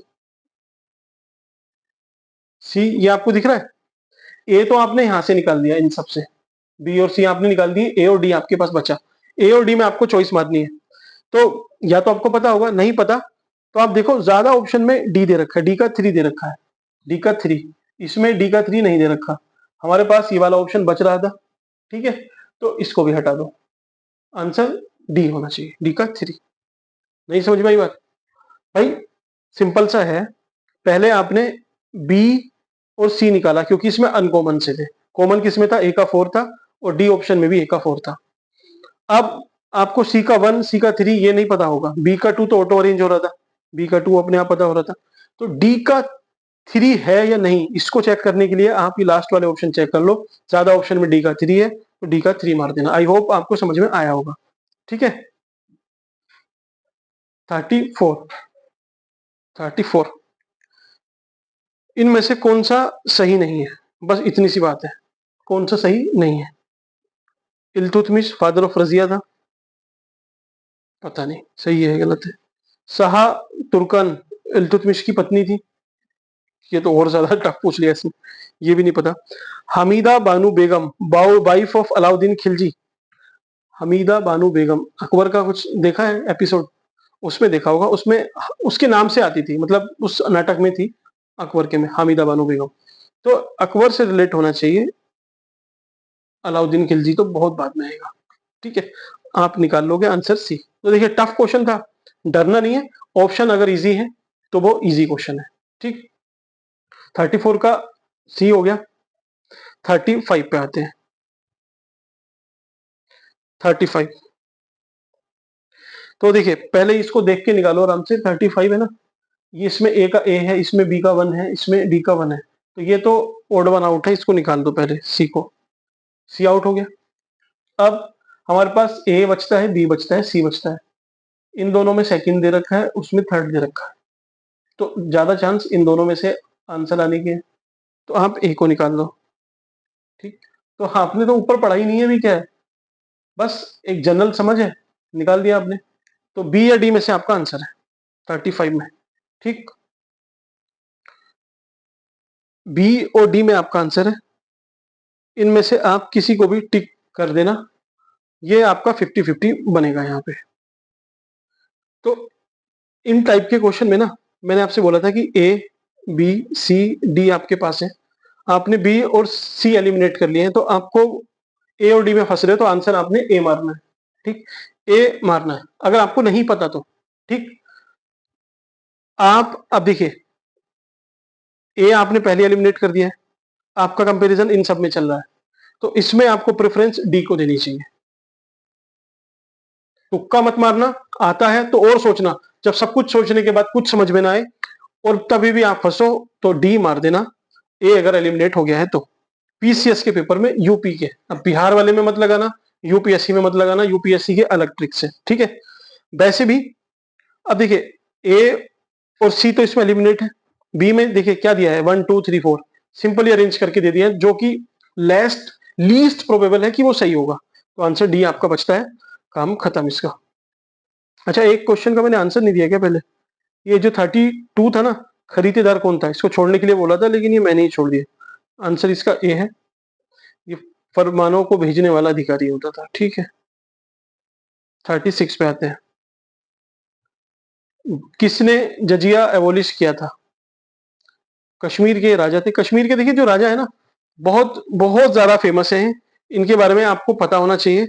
जैनुल आबदीन, इनको अकबर भी कहा जाता है, कश्मीर का अकबर कहा जाता है जैनुल आबदीन को। तो लिबरल राजा थे काफी, इसी वजह से फेमस भी है, और क्वेश्चन भी लगभग वैसे ही पूछा कि जजिया खत्म किया मतलब लिबरल काम किया, काउ स्लॉटर को भी इन्होंने एबॉलिश किया, तो ये याद रखना जैनुल आबदीन। ठीक, 37 क्वेश्चन पूछा है कि किसने इनमें से ट्रांसलेट किए थे 300 से ज्यादा वॉल्यूम संस्कृत किताबों के, collected by Firoz Shah Tughlaq during the campaign of Nagarkot? अब अजीजुद्दीन खान, तालिब अमूली, मिर्जा मोहम्मद अली, मुल्ला अब्दुल बाकी, चार ऑप्शन, चारों ऐसे जो शायद शायद क्या नहीं पता होंगे किसी को भी, चारों के चारों तो किसी को नहीं पता होंगे। तो आपने क्या करना है इसमें भाई, स्किप बटन दबाना है और आगे निकल जाना है। मेडिवल हिस्ट्री का क्वेश्चन है, फालतू में इसको अटेम्प्ट करने जाओगे, अब मैं आंसर तो बता ही दूंगा लेकिन आप फिर ब्लंडर करके आओगे, इसमें नहीं हो सकता सही भाई, ये कुछ और पूछ लेगा। ठीक है, तो आंसर इज ए, आप लगा सकते हैं, आंसर ए ही है। मैंने आपसे बोला था कुछ नहीं भी आए तो ए और डी। अभी चलिए छोड़ो इसको, फालतू में आप गलत करके आओगे, इसको स्किप करके आना। ठीक है, छोड़ के आना इसको। टप्पा स्टाइल ऑफ म्यूजिक, ये कौन सा स्टाइल है? मुगल एम्परर के टाइम पे डेवलप हुआ टप्पा स्टाइल ऑफ म्यूजिक। 38 नंबर का क्वेश्चन, ये किसके टाइम पे हुआ होगा? तो देखिए, जो मुगल थे ना, इनके बारे में एक एक चीज याद रखना, जैसे जहांगीर था ये पेंटर था, शाहजहां था ये आर्किटेक्चर इंजीनियर समझ लो इसको, ताजमहल बनवाएगा, ये वाला किला वो वाला किला ये सब बनाएगा। अकबर एक महान राजा थे, जो नवरत्न एडमिनिस्ट्रेशन के लिए अपने ज्यादा फेमस है, अपनी गवर्नेंस के लिए। म्यूज तो ये आपने तीनों के बारे में, वैसे अकबर क्या थे, स्विमर थे, तैराक थे बहुत बड़े, याद रखना कभी पूछ ले। तो इन सब की विशेषता देख ली, तो बचे मोहम्मद शाह, इनकी विशेषता ये अप्पा टप्पा ये सब डेवलप करने में रही होगी। ठीक है, 38 का डी है।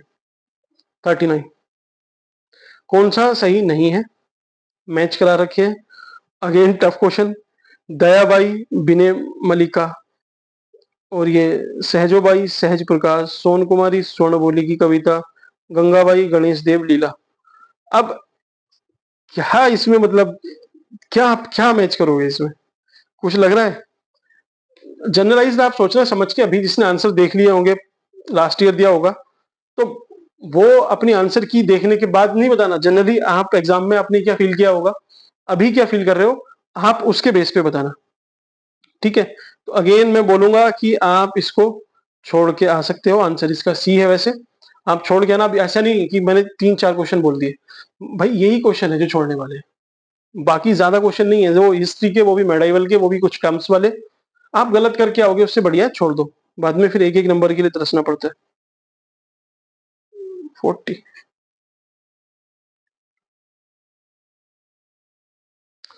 देखिए, इन्होंने पूछा है कि कौन सा प्लेस ऑफ रिवोल्ट सही तरीके से मैच नहीं है। तो जो बैरकपुर है वो 29 मार्च 1857 दे रखा है, मेरठ 10 मई, झांसी 11 मई, लखनऊ 4 जून। तो अभी जो हिस्ट्री वाली अपनी वीडियो आएगी ना, वो सब कुछ रेडी है उसमें, मैंने आपको पीडीएफ भी शेयर की है, आप उसे खुद से भी पढ़ लेना एक बार अभी। फिर मैं भी उस पे थोड़ा-सा और कॉम्प्रिहेंसिव लाने की सोच रहा हूँ, इसी वजह से लेट हो रहा है। एक्चुअल में हुआ क्या ना कि वो वीडियो तैयार थी, लेकिन किसी वजह से पूरी रिकॉर्ड की। अब वीडियो 3 साढ़े 3 4 घंटे की थी। अब वो रिकॉर्ड करके उसमें क्या हुआ ना, उसकी जो स्क्रीन थी, वो एक तरह से समझ लो कि हैंग हो गई, वो सेव नहीं कर पाई। तो वो पूरी मेहनत खराब हो गई, उसके बाद से फिर मन नहीं हुआ उसको बनाने का दोबारा से। इसलिए मैंने पीडीएफ शेयर की थी, लेकिन हाँ, हिम्मत करेंगे, फिर से बनाएँगे, कोई बात नहीं। तो 40 नंबर का क्वेश्चन है। अब देखो 29 मार्च 4 जून ये मुझे पता नहीं, 10 मई 11 मई 2 डेट है, दोनों क्लोज है। आंसर इन दोनों में से आपका होगा, मतलब गलत पूछा है कि इन दोनों में से एक गलत है। तो भाई मेरठ का तो जनरली सबको पता है कि ये 10 मई को हुई थी। झांसी आपकी गलत हो जाएगी, झांसी तो बहुत बाद में जाके होगा।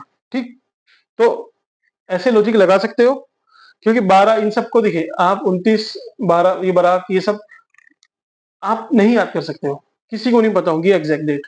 तो यहाँ से वो पूछेगा ही नहीं आपसे, वो दिमाग लगवाएगा आपसे मई में। ठीक, तो आपने जहां से वो सोच आपको चाह रहा है कि आप सोचें, आपको वहीं से सोचना है।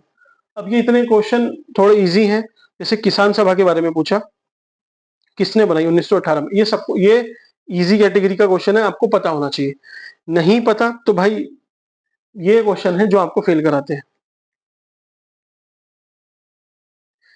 इंद्र नारायण द्विवेदी साहब थे इसमें, ठीक है, इंद्र नारायण द्विवेदी, इंद्र नारायण द्विवेदी थे, और तीनों ये पंडित ही थे, तो आप ऐसे याद कर सकते हो।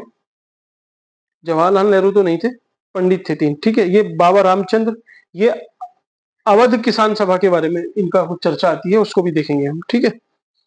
सहजानंद सरस्वती ये 1936 में जाके ऑल इंडिया किसान सभा AIKS की स्थापना करेंगे, ये पंडित जवाहरलाल नेहरू नहीं थे, ठीक है।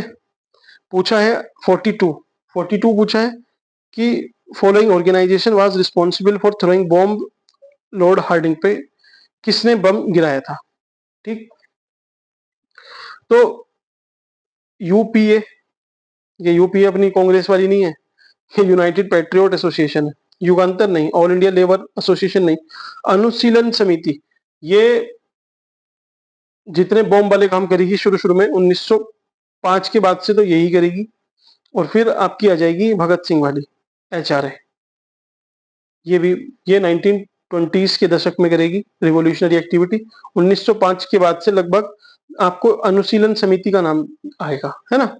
तो वॉइसरॉय हार्डिंग इस पे कब गिरा था, शायद 1911 में बम फेंका गया था। एक बार रीचेक करना इसको और कमेंट सेक्शन में लिख देना, आई थिंक इतना ही होना चाहिए, ठीक है। ठीक है, 43 है chamber of Prince with 120 members. तो जितने एक्ट हैं 17 1773, फिर से 93, फिर 1813, 1833, 1853, फिर आपने जो 1861 का एक्ट है वो, और अपना 1893 में आएगा, 1909 में आएगा, और 1919 में आएगा, उसके बाद 1935। ये एक्ट आपने देखने हैं, सारे एक्ट थोरोली रिवाइज करके जाना। इसीलिए मैं आपको ऐसे बता दूं, आंसर तो मैं इसमें बता ही दूंगा। एक्ट ऑफ 1919 है, मॉन्टफोर्ड रिफॉर्म भी बोलते हैं इसको, मॉन्टेस्क्यू चेम्सफोर्ड रिफॉर्म हुए थे इसमें। इसमें बात की गई थी जो इलेक्टोरेट वगैरह है, वो तो था 1909 वाले में, मॉर्ली मिंटो रिफॉर्म में, जिसमें सेपरेट इलेक्टोरेट, पृथक निर्वाचन मंडल की बात की गई थी मुस्लिम के लिए। 1919 में बहुत ज्यादा चीजें इन्होंने डिस्कस की थी, जैसे बाई कैमरलाइजेशन, जो द्वितीय सदन व्यवस्था है वो, डायर की। तो इसको आपने जरूर याद करना है। जैसे इन्होंने बोला कि सेंटर में क्या होगा कि 2 सदन होंगे, बाई कैमरलाइजेशन, ठीक है, 2 सदन होंगे, द्वि सदन, जैसे लोकसभा राज्यसभा है। और जो स्टेट है उसमें डायर की होगी, मीन्स 2 पोर्शन होंगे अपने, एक में सब्जेक्ट होंगे गवर्नर के पास, और एक में होंगे ट्रांसफर्ड सब्जेक्ट, ठीक है, ये होंगे रिजर्व सब्जेक्ट। बाद में क्या करेगा, जो 1935 का एक्ट आएगा, 1935 का जो एक्ट आएगा, ये इन दोनों चीजों को उलट देगा। केंद्र में बोल देगा कि डायर की होनी चाहिए, और सेंटर में, सॉरी, स्टेट में बोल देगा 2 सदन होने चाहिए। तो बस आपने, लेकिन इनको, बस मेरा क्या बताने का है कि आपने ऐसे याद करना है, लेकिन तैयार इनको आपने खुद से करना है, ठीक। 44 ईवी रामास्वामी के बारे में पूछा है, कौन सा इसमें से सही है। तो इन्होंने नॉन कॉपरेशन में पार्टिसिपेट किया होगा, पार्टिसिपेट तो किया होगा कहीं भी, भाई गांधी जी का टाइम था, सब लोगों ने लगभग पार्टिसिपेट किया। इन्होंने कांग्रेस छोड़ी, हाँ बस ये ध्यान रखना, इन्होंने कांग्रेस छोड़ी थी, किस चीज से जुड़े हुए थे, अपलिफ्टमेंट, लोगों की अपलिफ्टमेंट की बात करते थे। एक और है इन्हीं से जुड़े हुए, अपना महात्मा ज्योतिबा फुले, इनके बारे में भी एक बार पढ़ लेना, ठीक है, 2-3 लाइन में पढ़ के जाना, काम आएगा आपका। 45 पूछ रहा है कि फीमेल रेजिमेंट बनी थी आजाद हिंद फौज, ठीक है, किस नाम से थी, तो रानी झांसी, पता होना चाहिए आपको, ये तो इजी है, सब लोग तैयार करके जाते हैं, ये आपको पता होना चाहिए, ठीक है। 45 का बी। 46 देखते हैं अपना, who was the leader of rebellion in Bareilly Uttar Pradesh, तो हजरत महल, बेगम हजरत महल, ये तो थी लखनऊ की। खान बहादुर खान, नाना साहिब और कुंवर सिंह, तो बरेली के कौन थे, आप इसमें से देख के वीडियो पॉज करो, उसके बाद आंसर अटेम्प्ट करो और फिर इसका आंसर देखना, ठीक है। 46 अपना, 46 का खान बहादुर खान साहब, ये बरेली के थे। कुंवर सिंह, नाना साहिब, ये नाना साहिब तो कानपुर से थे शायद, ठीक है। तो खान बहादुर खान बरेली से थे खान साहब, ठीक। 46 अब पूछा है कि event was the last in chronological order, home rule ये कब आई थी, 1916 में, जलियांवाला बाग 1919 में हुआ था, मोपला 1922 में हुआ था, खिलाफत 1920 का काम था, ठीक है। तो सबसे लास्ट में कौन सा हो रहा है, मोपला है ना, 47 का डी, ठीक है। मोपला रिवोल्ट, मोपला क्या था, केरल में था, ये अपना इधर केरल है, केरला में हिंदू और मुस्लिम का भी बोलते हैं, या फिर अपर क्लास जमींदार वर्सेस जो टेनेंट्स हैं उसका भी बोलते हैं, विवादास्पद है लेकिन ये था। इसकी कहानी थोड़ी सी लंबी है, आपका टाइम चलिए छोड़िए, बाद में बताएंगे इसको कभी। अगला पूछ रहा है कि women freedom fighter not associated with quit India movement, Bharat छोड़ो आंदोलन से कौन सी महिला सेनानी नहीं जुड़ी थी, तो अरुणा आसिफ अली, इनका नाम बहुत आता है। मतंगिरी हजरा, मतंगिनी हजरा काफी नाम है। कनकलता बारुआ बहुत फेमस है। शांति घोष नहीं सुना, शांति घोष नहीं होना चाहिए। 48 का डी। 49 का, अब कौन सी ट्रिब्यूटरी मैच नहीं करती, मंजरा, गोदावरी, हेमवती, कावेरी, मालप्रभा, कृष्णा, प्राणिता, महानदी, तो मालप्रभा, घाट प्रभा, ये सब इसकी ट्रिब्यूटरी है। मंजरा गोदावरी की है, हेमवती कावेरी की है, प्राणिता इसका आंसर होना चाहिए, प्राणिता इसकी ट्रिब्यूटरी नहीं है। आपको क्या करना है होमवर्क में, जितनी रिवर्स है, रिवर सिस्टम एक बार मैप ड्रॉ कर लेना, ये गोदावरी है, दिख रहा है ना, कृष्णा, पेन्नार, पेन्नार और कावेरी, ये सब एक बार सदर्न इंडिया की जरूर देख के जाना। और नदर्न इंडिया में जो गंगा है, तो गंगा में जो ऊपर से गिर रही है, इन सब के बारे में, और एक बार ये जो राइट बैंक ट्रिब्यूटरी है, ये दो काम आपने करके जाने हैं। क्वेश्चन, एक क्वेश्चन बनता है उसको गलत करके मत आना, यहीं से बनता है, ठीक है। 50 पूछ रहा है कि अलकनंदा और भागीरथी के संगम को क्या बोलते हैं, देव प्रयाग बोलते हैं इसको, ठीक है। प्रयाग क्या होता है, दो रिवर जब मिलती हैं तो ये प्रयाग बनता है। जब 3 रिवर मिल जाए तो उसको बड़ा प्रयाग बोलते हैं, जिसको प्रयाग राज भी बोल सकते हैं, बोलते हैं। इलाहाबाद का नाम प्रयागराज हो चुका है इसी वजह से। कौन कौन सी रिवर थी, 3, गंगा और यमुना, सरस्वती, 3 रिवर आके संगम हो रहा था यहाँ पे, ठीक है। देव प्रयाग में अलकनंदा और भागीरथी मिल जाती है ना। देखिए आपका बद्रीनाथ, केदारनाथ इधर है, और गंगोत्री, यमुनोत्री, ठीक है, दिख रहा है, ये सारे रिवर सिस्टम है। बद्रीनाथ से चलती है कौन सी, फिर केदारनाथ से चलती है, गंगोत्री से चलती है और यमुनोत्री से चलती है, 4 रिवर, चारों धाम है। बद्रीनाथ से चलती है कौन सी, अलकनंदा, अलकनंदा, अलकनंदा। केदारनाथ से चलती है मंदाकिनी, गंगोत्री से चलती है भागीरथी और यमुनोत्री से चलती है यमुना। तो जो गंगोत्री से चलती है भागीरथी, यहीं पे एक मिलती है भिलांगना रिवर, और भिलांगना टिहरी डैम इसी पे रिलेट जुड़ा हुआ है, मीन्स बना हुआ है, ठीक है, टिहरी डैम। अब ये सबसे नीचे आके मिलती है अलकनंदा से, इसको बोलते हैं देवप्रयाग। तो यही पूछा है इसने, भागीरथी और अलकनंदा। अभी जो मंदाकिनी है और अलकनंदा, अलकनंदा बद्रीनाथ से आ रही है, मंदाकिनी केदारनाथ से। ये कहाँ मिलती है? ये मिलती है रुद्रप्रयाग में। देखिए रुद्रप्रयाग भगवान शिव ही केदारनाथ, तो यहाँ के मिलती है। ठीक है, कर्णप्रयाग में मिलती है पिंडर, एक कर्णप्रयाग भी है। ठीक है, तो ऐसे देख लेना। यमुना, यमुना आके मिलती है इलाहाबाद में, तो यहाँ पे प्रयागराज है अपना। चलिए इसको आगे बढ़ते हैं। लेटराइट सॉइल के बारे में कौन सा स्टेटमेंट चाहिए? देखो सॉइल ऐसे पढ़ लेना कि भाई जहाँ पे ज्यादा रेनफॉल, ठीक है, ज्यादा रेनफॉल हुई तो यहाँ पे जो मिनरल्स हैं, ये सरफेस है, तो मिनरल्स नीचे चले जाएंगे, सिलिका नीचे चला जाएगा, FeAl बचेगा ऊपर। तो लेटराइट सॉइल बनती है, जो अपना इक्वेटर वाला रीजन है वहां पे लेटराइट सॉइल मिलती है, ये वाले इस वाले रीजन में। तो इक्वेटर के पास ही है इंडिया, और इंडिया में भी जो ये वेस्टर्न साइड है, यहाँ पे आपको पता है कि बारिश बहुत होती है, लगभग इक्वेटर जैसी होती है, इसी वजह से यहाँ पे लेटराइट सॉइल मिलती है। तो अब इसने पूछा है soil is develop in area with high temperature and heavy rainfall, बिल्कुल सही है। It is poor in iron and aluminium, no, answer is A, ये रिच होती है इसमें। क्यों भाई? देखिए ये दिख रहा है आपको, सपोज ये सरफेस है, अब सरफेस पे क्या क्या होता है? फी आल, एल्यूमिनियम, आयरन और सिलिका। अब ज्यादा जब बारिश होगी ना, तो ये जो होगा सिलिका, ये नीचे चला जाएगा, इसी को लीचिंग बोलते हैं, ये लीच कर जाएगा, ये नीचे चला जाएगा यहाँ पे। ऊपर क्या बच जाएगा सरफेस पे? एल्यूमिनियम और आयरन। अब जो ठंडा प्रदेश है, जो ठंडे प्रदेश है वहां पे क्या होगा? वहां पे सिलिका ऊपर रह जाता है, और जो ये आयरन है और एल्यूमिनियम है, ये नीचे चला जाएगा। ठीक है, इसको बोलते हैं पोर्टजोलाइजेशन, पोर्टजोलाइजेशन। तो कहाँ पे होगा? ठंडे प्रदेश में होगा। ठंडे प्रदेश कहाँ? क्योंकि देखिए इक्वेटर पे जो हो रहा है, इसके उल्टा लगभग पोल्स पे होगा, तो ये पोर्टजोलाइजेशन पोल्स पे होता है, पोलर रीजन पे होता है। कंट्री आप बता सकते हैं, रशिया कनाडा वगैरह में होता होगा। ठीक है, नेक्स्ट, ओजोन लेयर कहाँ पे है? मैंने आपको बताया, ट्रेसिमी का एक शैम्पू आता है, TRSMIE। TR से ट्रोपोस्फेयर, S से स्ट्रेटोस्फेयर, मेसोस्फेयर, आइनोस्फेयर, एक्सोस्फेयर।